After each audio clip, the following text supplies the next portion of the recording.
Are the Mavericks gonna get swept? Let's talk about it. Last night was game one of the Western Conference Finals between the Dallas Mavericks and the Golden State Warriors. Now, the Mavericks really stayed in this game most of the night, and they looked like they had a chance to win it. And then kind of like once they got to the second half, just the Warriors flipped a switch and looked like they turned back Father Time. They almost looked like the 2016 Warriors there for a few minutes. Curry was hitting contested threes like he used to do. And I'm not saying that obviously, you know, the Warriors aren't great or anything, but let's be honest, guys. They're not exactly 2016 Golden State anymore, right? We've seen that throughout the playoffs. Just with Steph and Clay, and part of that is them kind of Clay being rusty and, you know, not playing for almost 3 years and such like that. They're just getting older. I mean, obviously they're still the Warriors and they're still dangerous, but for a little bit there, man, that Warriors team, like the Warriors team that most NBA fans, you feared, right? You feared for years, and you still do kind of fear, but it's just.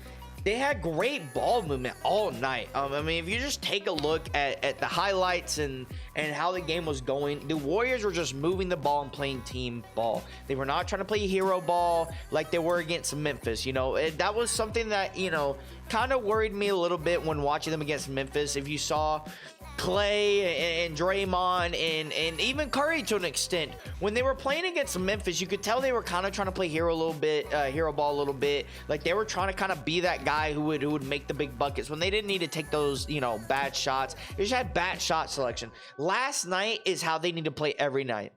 They were rotating the ball. They were getting open looks. You know, if the Mavericks gave them the lane, they took it, right? Golden State took the lane, and they took the easy two if it was given to them, and they would take the three if it was given to them as well. On the Mavericks end, though, they have a chance, but you gotta keep that defense up like they did. And you know, I know the talk has been that Luka hasn't had help all year and stuff like that. Luka's not playing with scrubs, right? Let's be honest. Luka is not playing with scrubs. The Mavericks have a chance, but they have to play perfect basketball every night, because outside of Luka, you really, I guess, don't have the other. You don't have really another, I guess, certified star. You have really good like players who I think can eventually be a star, like Jalen Brunson and Dinwiddie. But you don't really have like that second star like the Warriors do, right? Where like, you know, they have Clay, they have Draymond, you know, they've got their big three. Whereas Dallas is just, they're led by Luka. And we have seen in these NBA playoffs that you cannot win only having one great player like that. That's what cost the Bucks the series against the Celtics, because they were relying on nothing but Giannis, because outside of Middleton, after Middleton, you didn't have another star that could create. And just go out there and get you 20, 30 a night. And that's what cost the Bucks. We're seeing that more and more now in the NBA the past couple of years, where you can't just win relying on a star anymore. It's not possible, and it's really never been like that. But, you know, in years past, you have been able to get by just relying really heavily on one guy and having really good role players and people that could potentially be stars in the future. Dallas is not going to win the series doing that. You're going to have Brunson score 20 almost every game. You're going to have Dinwiddie score about 20 almost every game. You're going to need about 15 or 10 from Dwight Powell. You're going to need about 10 or 15 from Reggie Bullock. Or Bullock. If you want a chance against Golden State. Because Curry, he going to get you 15 or 20. Draymond, he going to get you close to a triple-double. I'm not saying Draymond going to get you a triple-double, but he going to get like 10, like 8, and like 7 or something like that. That's just going to be Draymond, right? And then you're going to have him on the defensive end. Clay going to get you about 10 or 15. Jordan Poole, he going to get you about 10 or 15. Wiggins, he probably going to be able to get you about 10 or 15. Kevin Looney, he going to be able to get you about 10 or 15 boards. Actually, matter of fact, the Mavericks let Steph Curry out-rebound them last night. Curry had 12 boards. If we're letting Steph Curry get 12 boards, you're definitely not winning. Because if Steph Curry at like 6'2", 6'3" is out rebounding you and getting 12 rebounds, you definitely got some problems down low in the paint. And that's what I saw, is the Mavericks were just letting them have anything they wanted in the paint. Golden State wasn't going to look. If they gave them the three, they was going to take it. But they were not going to chuck up threes against Dallas. They was taking whatever they was giving them. They had great ball movement. And just, you know, the Warriors just played better last night. And, you know, I think Dallas has a chance. I think they'll win a game or two. I think it'll go 6 games because I truly do believe I believe Dallas can win a game or two. I really do. I think Warriors are going to win in a 6. But I think Dallas has a chance. We just kind of have to see how they play at home. I don't think they're going to take a game in San Fran. That's just my opinion. I don't believe that the Mavericks are going to be able to take a game in San Fran. And who knows? They might be able to tie the series back up when they go back to Dallas. Because if you remember the Sun series, it didn't look too hot.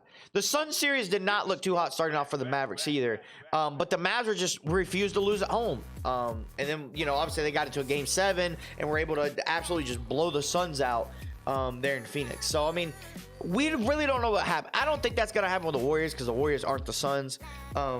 And I just don't think Dallas has the personnel to match up well with the Warriors, right? They don't really, the Mavericks really don't have, like, I guess that defensive guy that they can put on the Warriors. Whereas, like, the Suns had some really great defensive players.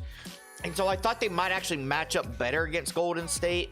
But obviously we didn't get that matchup. But yeah, it's all about matchups. And I just don't feel like Dallas matches up that well against Golden State. Just with how Golden State plays and how Dallas is constructed. You know, either way, this is a great year for Dallas. Even if Dallas does end up winning the series, it's a great year for the Mavericks. This has been a year to finally, I guess, kind of prove to the league that Luka really is that guy. I've thought Luka's been that guy for a while, but a lot of people were kind of speculating because of, obviously, you know, first round, second round exit and stuff like that. But Luka's proved to be that guy. If you're the Dallas Mavericks, no matter what happens in this series, you have so much to build on. And Dallas Mavericks are going to be coming. I just feel like they need that second star for Luka to help him out. When obviously when you get to the Western Conference Finals, you know, you're not gonna be able to just win one guy. So if the Dallas Mavericks, you know, other players like Brunson show up and Dinwiddie show up and Powell and Bullock, if those guys show up, they have a chance. And even Dorian Finney-Smith. But they have to show up every night if they even want a shot to beat the Warriors. You are not going to be able to rely on Luka like you did against the Suns to win. You're going to need every single one of your players to show up and ball out. If you want a chance against the Golden State Warriors, you're just going to need it. You're just going to need it. There's no ifs, ands, or buts about it. But that is my thoughts on Game 1 of the Western Conference Finals between the Golden State Warriors and the Dallas Mavericks. Let me know what you guys think in the comment section down below. Do you guys think that Dallas has a chance to make it to the finals? How many games do you guys think the series is going to end? And let me know if you guys agree with my takes on what the Mavericks need to do to win this series. And yeah, man, just let me know. What are you guys' thoughts? Do you guys have a different opinion? Do you guys think the Mavericks are fine? Do you guys think they got a chance? What do you think about Golden State kind of playing last night? Let me know, and I'll catch you guys in the next one. Peace.